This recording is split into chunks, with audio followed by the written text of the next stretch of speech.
kita hanya sibuk dengan penyakit kita, sibuk dalam diri kita.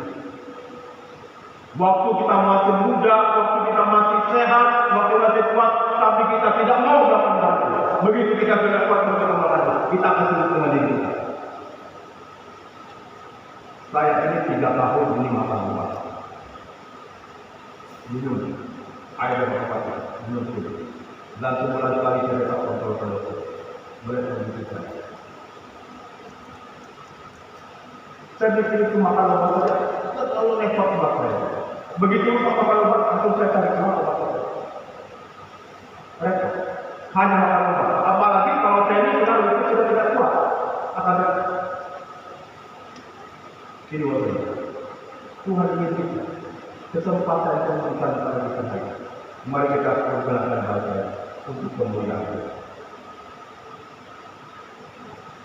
Sulit jika kita mengumpulkan kita. Kami sudah mengalami hal ini. Dan Salomo sudah mengalami hal ini.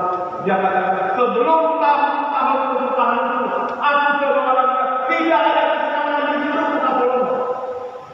Tidak ada kesenangan di hidup. Maka dia mengajarkan kita. Orang masih muda, kita masih tua. Ingat apa yang kita lakukan sesuatu buat kita. Lakukan apa yang pernah kita lakukan. Akan tiba saatnya, tiba masanya, kita tidak lagi bisa datang ke dunia. Karena usia kita sudah tidak tua. Oleh karena itu, kesempatan saya Tuhan berikan saya.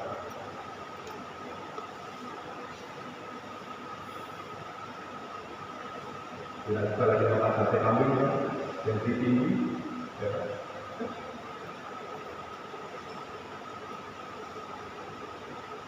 Tidak bisa makan goreng kering lagi, tidak bisa makan lemak, tidak bisa bakar lagi. Terbakar. Sibuk dengan ini. Jadi banyak terjadi hal yang tidak dibutuhkan. Dan ini pengalaman Salomo. Ini pengalaman Salomo. Dia telah mengalami hal itu. Jika dalam keadaan seperti ini, sulit bagi kita untuk konsentrasi dalam melayani.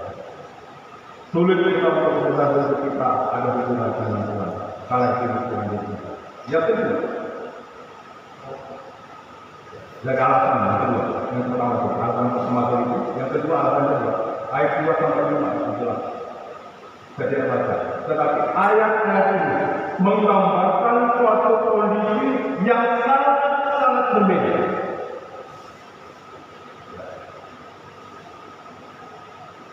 Ini menggambarkan suatu kondisi yang berbeda. Dikatakan sebelum matahari datang dan terang bulan dan bintang menjadi gelap.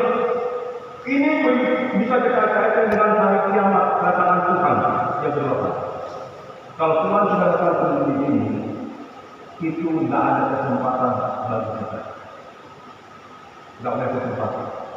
Maka ayat yang dikatakan itu ada orang bekerja satu bilang ini segini menghilang dan semua kamu ini kenapa Tuhan dikeluarkan. Tidak ada kegiatan yang dimulai. Dan kalau kita membaca yang pertama itu, ada nanti orang yang akan harus membaca firman Tuhan yang sudah ada. Oleh karena itu, kesempatan masih bisa kita pelajari. Bacalah Alkitab, bacalah firman Tuhan. Nanti akan tiba waktunya. Alkitab sudah tidak ada.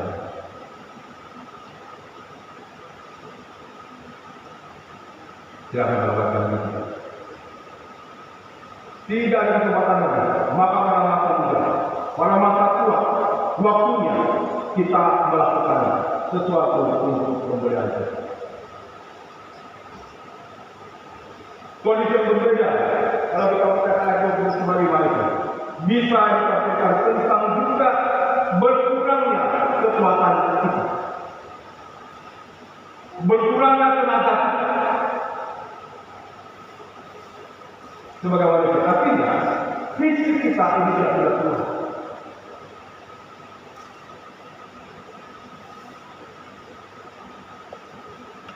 Tidak kuat. Saya berada di Tulung Agung umur sudah hampir 50 tahun.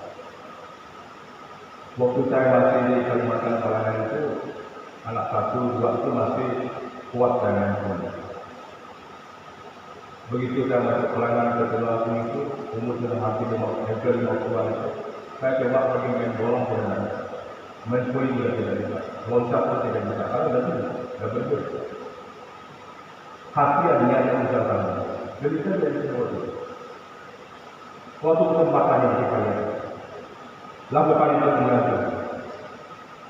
fisik kita akan kuat,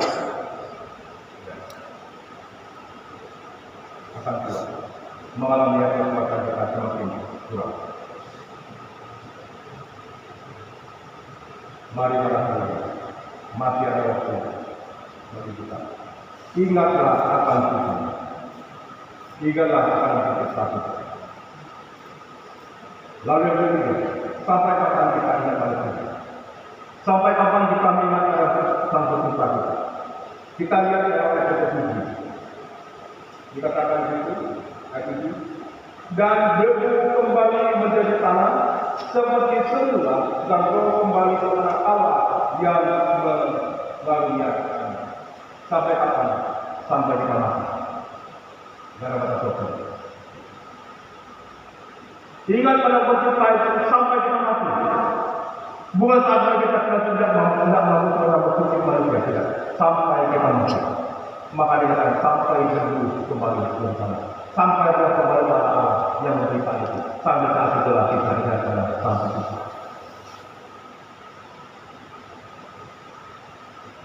Ini yang Tuhan katakan. Dan kita lihat ayat ini, kita lihat menggambarkan tentang sebuah kematian yang bisa terjadi kapan saja. Coba saya katakan kematian yang terjadi kapan saja kita hidup dan bisa terjadi sekarang berada. Akibat kematian yang tidak tertinggalkan oleh manusia.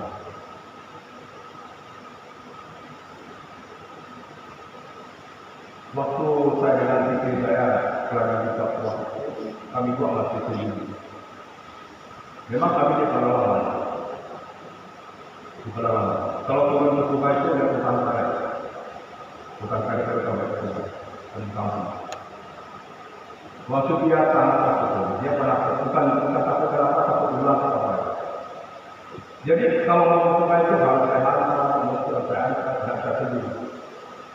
Jadi ketika tidak ada rumah, dia tidak bisa ke sungai karena takut.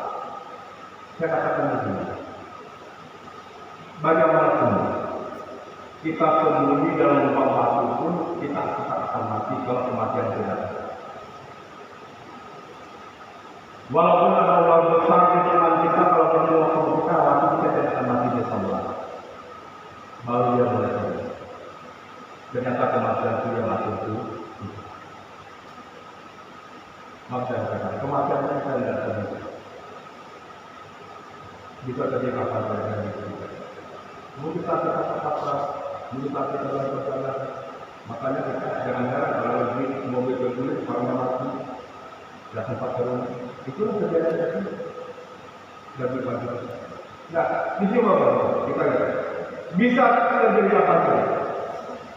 Dan itu bisa terjadi dengan siapapun, baik orang tua, baik orang muda, baik anak, orang sehat, orang sakit bisa terjadi. Ini masuk rekomendasi. Maksud saya, sebelum terjadi hal-hal seperti ini,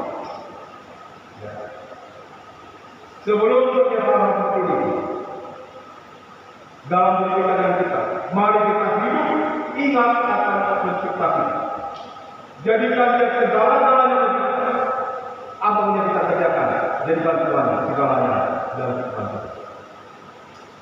Yang keempat, ayat 8 saya akan baca. Kesia-siaan atas kejadian tanpa terlepas, segala sesuatu adalah sia-sia. Ayat 8 ini berbicara tentang kesia-siaan di atas segala kesia-siaan. Artinya semua yang sia-sia, semuanya sia-sia tanpa Tuhan. Yang kita kerjakan itu sia-sia tanpa Tuhan menyetujui. Sahabat-sahabat dulu, bisa hati-hati. Makanya kita bisa saja kita merasa bosan kerjakan ini, bosan begini, karena bukan karena kita yang berbeda. Oleh karena itu, kalau kita perhatikan itu, ya, jelas saya akan katakan, ingatlah asal Tuhan. Karena apapun yang kau kerjakan tanpa Tuhan merestui, itu akan sia-sia. Kalau mengatakan apapun yang begini, kalau mengatakan Tuhan itu sia-sia. Cuma itu, tanpa tujuannya untuk kemuliaan. Sebagai penutup firman Tuhan malam ini, saudara, pasal 12 ini dalam khotbah ini kita lihat itu sebagai pasal penutup yang kita temukan. Dari pasal 1 sampai pasal 12. Ini penutup. Menulis kalau mau melanjutkan kepada setiap orang untuk ingat akan penciptaan. Ini merupakan sebuah hal yang sangat penting. Sangat penting. Dan harus dilakukan. Kalau kita lihat pada ayat yang 13, saya baca 13 itu. Dikatakan itu, akhir kata dari segala yang didengar ialah takutlah akan Allah dan berpeganglah pada perintah-perintahnya, karena ini adalah kewajiban setiap orang. Apa yang dikatakan hari ini? Ini kewajiban. Perintah Tuhan itu kewajiban. Melalui firman Tuhan malam hari ini, kita diingatkan bahwa mengingat Sang Pencipta merupakan sebuah hal yang harus. Mengingat Tuhan berarti kita senang ada di dalam Tuhan, dalam Dia. Sebab di luar Tuhan dikatakan itu sia-sia. Yang kita lakukan adalah sia-sia. Dikatakan kalau waktunya, pada akhirnya segala sesuatu akan berlalu dan hanya firman Allah yang akan tinggal tetap untuk Tuhan. Oleh karena itu kita ingatlah penciptaan pada hari ini, di mana Tuhan kita kesempatan buat kita untuk hidup sesuai dengan kebenaran Tuhan. Kiranya firman Tuhan malam hari ini berkata, mari kita berdoa.